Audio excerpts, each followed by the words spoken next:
আসসালামু আলাইকুম। আমি আসলে কেমন মেয়েকে মানে ওয়াইফ হিসেবে চাই, বা আমি আসলে এই বিয়ের ক্ষেত্রে আসলে নরমালি কি চাই, ঠিক আছে? প্রথম কথা হইতেছে যে আমার একজন বন্ধু থাকবে, যে হচ্ছে আমার রুহের বন্ধু। আমি জিনিসটাকে স্পিরিচুয়ালি চিন্তা করি, যে আমার রুহের বন্ধু হবে, যে আমার পাশে সবসময় থাকবে। আমার যে কোনো বিপদ আপদ, আমার ডিপ্রেশনে আমি আমার সমস্যাগুলো ওকে বলবো, ঠিক আছে? ও দেখা যাচ্ছে যে আমাকে মোটিভেট করতেছে, বা ওর মতো আমাকে একটা সলিউশনের রাস্তা বলতেছে যে আসলে এইভাবে করলে ভালো হয় বা এটা করা উচিত, বা সে অলওয়েজ আমার পাশে থাকতেছে। মানে আমার যে কোনো বিপদ আপদ সে অলওয়েজ আমার সাথে থাকতেছে। হ্যাঁ? মানে আর কেউ থাকুক আর না থাকুক, অন্তত সে অলওয়েজ আমার পাশে থাকছে। সেম ভাবে আমি অলওয়েজ তার পাশে থাকবো। তার যে কোনো বিপদ আপদ, তার আহ, ভালোর জন্য কাজ করব, বা তার লাইফের ভালোর জন্য একটা কন্ট্রিবিউট বা অবদান রাখতে পারবো, সেম ভাবে আমিও করবো, ও ও করবে, ঠিক আছে?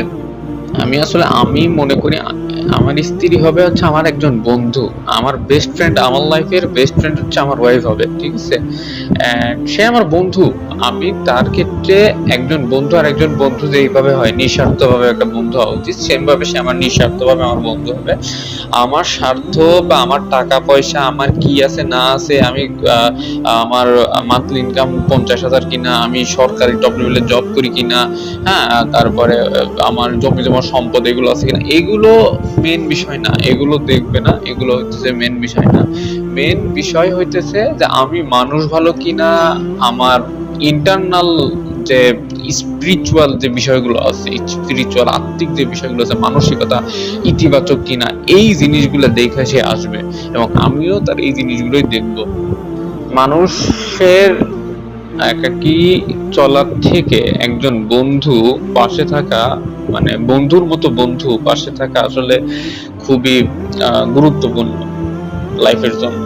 এ কারণে নিঃস্বার্থভাবে মানে কাউকে দরকার, যে স্বার্থপর হবে না, যে স্বার্থের জন্য আসবে না। এই কারণে স্টুডেন্ট লাইফে আসলে বিয়ে করতে চাইছিলাম, যাতে আল্লাহর রহমত এবং বরকত বর্ষিত হয়, আর দেখা যাচ্ছে যে চরিত্র হেফাজতও হয়, লাইফটা গুছানোটাও সুন্দর হয়, ক্যারিয়ারটা সুন্দরভাবে যাতে গুছাতে পারি। সো যাই হোক, এটা সম্ভব হলো না, তারা খুবই স্বার্থপর এবং তারা খুবই লোভী। এই কারণে মোট কথা, আমার ওয়াইফ হবে আমার সবচেয়ে বেস্ট ফ্রেন্ড, আমার কাছের বন্ধু। আমার যদি দুনিয়াতে একটা বন্ধু থাকে, সেটা হচ্ছে আমার ওয়াইফ, ঠিক আছে? আমি তার সাথে ঘুরবো, আড্ডা দিব, কথা বলবো, মানে সবসময় আমার সময় কাটানোর জন্য আমার একজন বন্ধু আছে, সেটা হচ্ছে আমার ওয়াইফ। আমি সব সময় তার সাথে থাকবো, ঘুরবো ফিরবো, আড্ডা দিব। তাকে নিয়েই আমার এই চিন্তা ভাবনা জগৎ। এন্ড সে হচ্ছে আমার রুহু এর বন্ধু, রুহু এর বন্ধু। তার সাথে আমার ফিজিক্যালি কোনো কিছু রিলেশন, ফিজিক্যাল শারীরিক সম্পর্ক না হলেও আমার কোনো সমস্যা নেই, দরকার নাই আমার শারীরিক সম্পর্কে। আমার মেন কথা হচ্ছে তার সাথে যদি আমার আত্মিক সম্পর্ক হয়, স্পিরিচুয়াল সম্পর্ক হয়, এটাই আমি চাই।